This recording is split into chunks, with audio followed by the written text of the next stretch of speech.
ಪಾರ್ಥ, ಇಂದು ನಾನು ನಿನಗೆ ಒಂದು ಪ್ರಶ್ನೆಯನ್ನು ಕೇಳಲು ಬಯಸುತ್ತೇನೆ. ನೀನು ಯಾವಾಗಲಾದರೂ ಜನಸಂದಣಿಯ ಮಧ್ಯೆ ನಿಂತುಕೊಂಡು ಸಹ ಒಂಟಿತನವನ್ನು ಅನುಭವಿಸಿದ್ದೀಯಾ? ನಿನ್ನ ಸುತ್ತಲೂ ಅನೇಕ ಜನರಿದ್ರೂ ನಿನ್ನ ನೋವನ್ನು ಅರ್ಥ ಮಾಡಿಕೊಳ್ಳುವವರು ಯಾರೂ ಇಲ್ಲ ಎಂದು ಅನಿಸಿದ್ದೀಯಾ? ನೀನು ಎಲ್ಲರಿಗಾಗಿ ನಿಂತಾಗ ಎಲ್ಲರೂ ನಿನ್ನನ್ನು ಬಿಟ್ಟು ಹೋದರು ಎಂದು ಭಾವಿಸಿದ್ದೀಯಾ? ಹಾಗಿದ್ರೆ ನನ್ನ ಈ ಮಾತನ್ನು ಗಮನವಿಟ್ಟು ಕೇಳು. ಒಂಟಿತನವು ನಿನ್ನ ಶಿಕ್ಷೆಯಲ್ಲ, ಅದು ನಿನ್ನ ಜೀವನದ ಹೊಸ ಅಧ್ಯಾಯದ ಆರಂಭವಾಗಿದೆ. ಯಾವಾಗ ಈ ಜಗತ್ತು ನಿನ್ನನ್ನು ಕೈ ಬಿಡುತ್ತದೆಯೋ ಆಗ ನಾನು ನಿನ್ನ ಕೈ ಹಿಡಿಯಲು ಬರುತ್ತೇನೆ. ಯಾವಾಗ ಜನರು ನಿನ್ನನ್ನು ಅರ್ಥ ಮಾಡಿಕೊಳ್ಳುವುದನ್ನು ನಿಲ್ಲಿಸುತ್ತಾರೋ ಆಗ ನಾನು ನಿನ್ನ ಹೃದಯದ ಧ್ವನಿಯನ್ನು ಕೇಳಲು ಆರಂಭಿಸುತ್ತೇನೆ. ಆದ್ದರಿಂದ ಒಂಟಿತನಕ್ಕೆ ಹೆದರಬೇಡ ಪಾರ್ಥ. ಯಾಕೆಂದರೆ ಅನೇಕ ಬಾರಿ ನಾನು ಮನುಷ್ಯನನ್ನು ಜನಸಂದಣಿಯಿಂದ ದೂರ ಮಾಡುವುದು ಅವರನ್ನು ಒಡೆದು ಹಾಕಲು ಅಲ್ಲ, ಅವರನ್ನು ರೂಪಿಸಲು.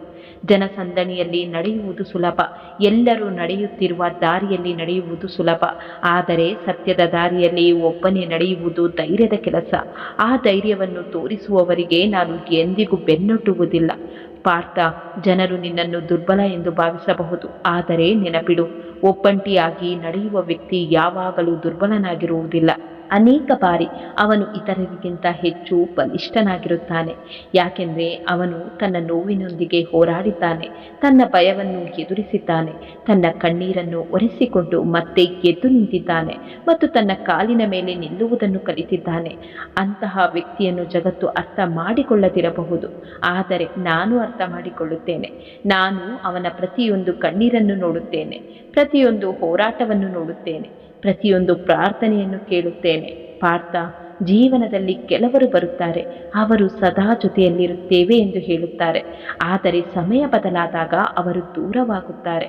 ಆದ್ದರಿಂದ ದುಃಖ ಪಡಬೇಡ, ಯಾಕೆಂದರೆ ಪ್ರತಿಯೊಬ್ಬರೂ ನಿನ್ನ ಜೀವನದಲ್ಲಿ ಉಳಿಯಲು ಬಂದವರಲ್ಲ. ಕೆಲವರು ಪಾಠ ಕಲಿಸಲು ಬರುತ್ತಾರೆ, ಕೆಲವರು ನಿನ್ನನ್ನು ಬಲಿಷ್ಠನನ್ನಾಗಿಸಲು ಬರುತ್ತಾರೆ, ಮತ್ತೆ ಕೆಲವರು ನಿನ್ನ ಮೌಲ್ಯವನ್ನು ನಿನಗೇ ತಿಳಿಸಲು ಬರುತ್ತಾರೆ.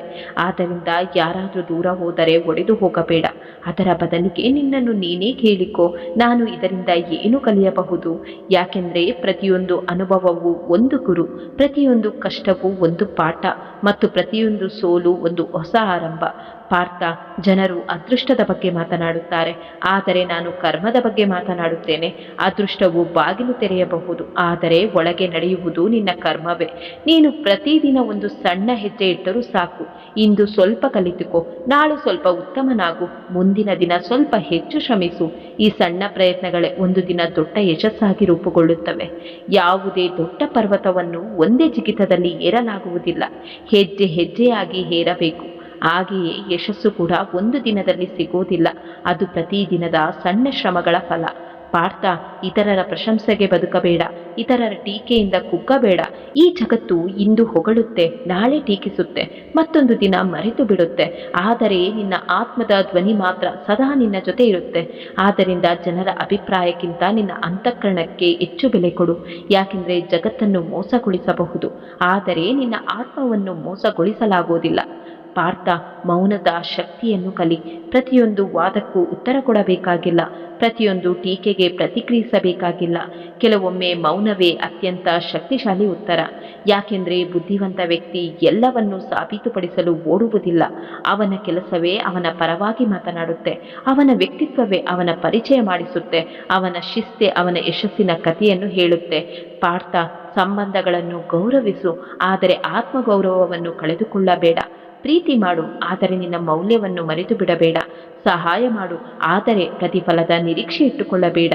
ಯಾಕೆಂದರೆ ನಿರೀಕ್ಷೆಗಳು ಹೆಚ್ಚಾದಂತೆ ನಿರಾಶೆಗಳು ಕೂಡ ಹೆಚ್ಚುತ್ತೆ. ಸೇವೆ ಮಾಡು, ಒಳ್ಳೆಯದನ್ನು ಮಾಡು, ಆದರೆ ಅದರ ಲೆಕ್ಕಾಚಾರವನ್ನು ಮನುಷ್ಯರಿಂದ ಬೇಡ. ನಾನು ಎಲ್ಲವನ್ನೂ ನೋಡುತ್ತಿದ್ದೇನೆ. ನೀನು ಬಿತ್ತಿದ ಪ್ರತಿಯೊಂದು ಒಳ್ಳೆಯ ಬೀಜಕ್ಕೂ ಫಲ ಸಿಗುತ್ತೆ, ಸಮಯ ಬಂದಾಗ ಖಂಡಿತ ಸಿಗುತ್ತೆ. ಪಾರ್ಥ, ಒಂದು ದಿನ ನಿನ್ನ ಜೀವನದಲ್ಲಿ ಕತ್ತಲೆ ಆವರಿಸಬಹುದು, ದಾರಿಯೇ ಕಾಣದಿರಬಹುದು, ಯಾರೂ ನಿನ್ನ ಜೊತೆ ಇಲ್ಲ ಎನಿಸಬಹುದು. ಆ ಸಮಯದಲ್ಲಿ ಹೆದರಬೇಡ, ಆ ಸಮಯದಲ್ಲೇ ನನ್ನನ್ನು ಹೆಚ್ಚು ನೆನಪು ಮಾಡಿಕೊ. ಯಾಕೆಂದರೆ ರಾತ್ರಿ ಅತ್ಯಂತ ಗಾಢವಾಗುವುದು ಬೆಳಕು ಬರಲಿರುವ ಮುನ್ನ. ಹಾಗೆಯೇ ಜೀವನದ ದೊಡ್ಡ ಬದಲಾವಣೆಗಳು ಹೆಚ್ಚಾಗಿ ಕಷ್ಟದ ಸಮಯದ ನಂತರ ಬರುತ್ತವೆ. ನಿನ್ನ ನಂಬಿಕೆಯನ್ನು ಕಳೆದುಕೊಳ್ಳಬೇಡ, ನಿನ್ನ ಧೈರ್ಯವನ್ನು ಕಳೆದುಕೊಳ್ಳಬೇಡ, ನಿನ್ನ ಕನಸುಗಳನ್ನು ಕಳೆದುಕೊಳ್ಳಬೇಡ.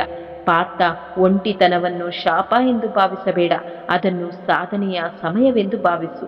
ಜಗತ್ತು ಶಬ್ದ ಮಾಡುತ್ತಿರುವಾಗ ನೀನು ನಿನ್ನನ್ನು ನೀನೇ ರೂಪಿಸಿಕೊ. ಜಗತ್ತು ನಿನ್ನನ್ನು ನಿರ್ಲಕ್ಷಿಸುತ್ತಿರುವಾಗ ನೀನು ನಿನ್ನ ಕೌಶಲ್ಯವನ್ನು ಬೆಳೆಸಿಕೊ. ಜಗತ್ತು ನಿನ್ನನ್ನು ಅರ್ಥ ಮಾಡಿಕೊಳ್ಳದಾಗ ನೀನು ನಿನ್ನ ಗುರಿಯ ಕಡೆ ನಡೆ. ಒಂದು ದಿನ ಅದೇ ಜನರು ನಿನ್ನ ಯಶಸ್ಸಿನ ಬಗ್ಗೆ ಮಾತನಾಡುತ್ತಾರೆ, ಆದರೆ ಆಗ ನಿನಗೆ ಅವರ ಒಪ್ಪಿಗೆಯ ಅಗತ್ಯವೇ ಇರುವುದಿಲ್ಲ. ಯಾಕೆಂದರೆ ಆಗ ನಿನಗೆ ನಿನ್ನ ಮೌಲ್ಯ ಗೊತ್ತಾಗಿರುತ್ತೆ. ಪಾರ್ಥ, ಜೀವನದ ಕೊನೆಯವರೆಗೆ ಈ ಒಂದು ಮಾತು ನೆನಪಿಟ್ಟುಕೋ. ನೀನು ಒಬ್ಬಂಟಿಯಾಗಿ ನಡೆಯುತ್ತಿದ್ದೆ ಎಂದು ಭಾವಿಸುವ ಪ್ರತಿಯೊಂದು ಕ್ಷಣದಲ್ಲೂ ನಾನು ನಿನ್ನ ಜೊತೆಗಿದ್ದೇನೆ. ನಿನ್ನ ಪ್ರತಿಯೊಂದು ಹೆಜ್ಜೆಯಲ್ಲಿ, ನಿನ್ನ ಪ್ರತಿಯೊಂದು ಹೋರಾಟದಲ್ಲಿ, ನಿನ್ನ ಪ್ರತಿಯೊಂದು ಪ್ರಾರ್ಥನೆಯಲ್ಲಿ, ನಿನ್ನ ಪ್ರತಿಯೊಂದು ಕಣ್ಣೀರಿನಲ್ಲಿ, ನಿನ್ನ ಪ್ರತಿಯೊಂದು ಕನಸಿನಲ್ಲಿ ನೀನು ಒಂದು ಹೆಜ್ಜೆ ಇಡು. ಉಳಿದ ದಾರಿಯನ್ನು ನಾನು ತೋರಿಸುತ್ತೇನೆ. ನೀನು ನಂಬಿಕೆಯನ್ನು ಉಳಿಸಿಕೊ. ಉಳಿದ ಅದ್ಭುತಗಳನ್ನು ನಾನು ಮಾಡುತ್ತೇನೆ. ಆದ್ದರಿಂದ ಎದ್ದು ನಿಲ್ಲು ಪಾರ್ಥ, ನಡೆಯಲು ಆರಂಭಿಸು. ನಿಧಾನವಾದರೂ ಪರವಾಗಿಲ್ಲ, ಆದರೆ ನಿಲ್ಲಬೇಡ.